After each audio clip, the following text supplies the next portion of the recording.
ஒரு கிராமத்தில் 2 பேர் புதிதாக முட்டை கடை திறக்க விரும்பினர். இருவரும் தங்களுக்கு தேவையான முட்டைகளை பக்கத்து ஊர் சந்தையில் இருந்து வாங்க மாட்டு வண்டியில் கிளம்பி சென்றனர். முதலில் முட்டை வாங்கி வைக்க இருவரும் பெட்டிகளை வாங்கினர். முதலாமவன் 10 ரூபாய்க்கு பெட்டி வாங்கினான். இரண்டாமவன் 10 ரூபாய்க்கு பெட்டியும் 2 ரூபாய்க்கு பூட்டும் வாங்கினான். இதை பார்த்த முதலாமவன், இவன் எதற்கு தேவையில்லாமல் 2 ரூபாயை வீணாக்கி பூட்டு வாங்குகிறான் என்று நினைத்துக் கொண்டான். இருவரும் தங்களுக்கு தேவையான முட்டைகளை வாங்கிவிட்டு மாட்டு வண்டியில் கிராமத்திற்கு கிளம்பினர். வெயில் கடுமையாக இருந்ததால் போகும் வழியில் மரத்தடியில் மாட்டு வண்டியை நிறுத்திவிட்டு இருவரும் பக்கத்திலிருந்த ஆற்றில் தண்ணீர் குடிக்க சென்றனர்.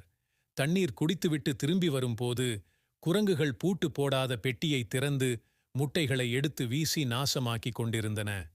இருவரும் குரங்குகளை விரட்டி அடித்துவிட்டு வண்டியை பார்த்தபோது பூட்டு போட்ட பெட்டியிலுள்ள முட்டைகள் பத்திரமாக இருந்தன.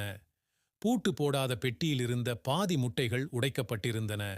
அதை பார்த்த முதலாமவன், ஒரு சிறிய பூட்டு போட்டிருந்தால் நமது முட்டைகளும் பத்திரமாக இருந்திருக்குமே என்று வருத்தப்பட்டான். சின்ன சின்ன விஷயங்களிலும் கவனமாக இருங்கள்.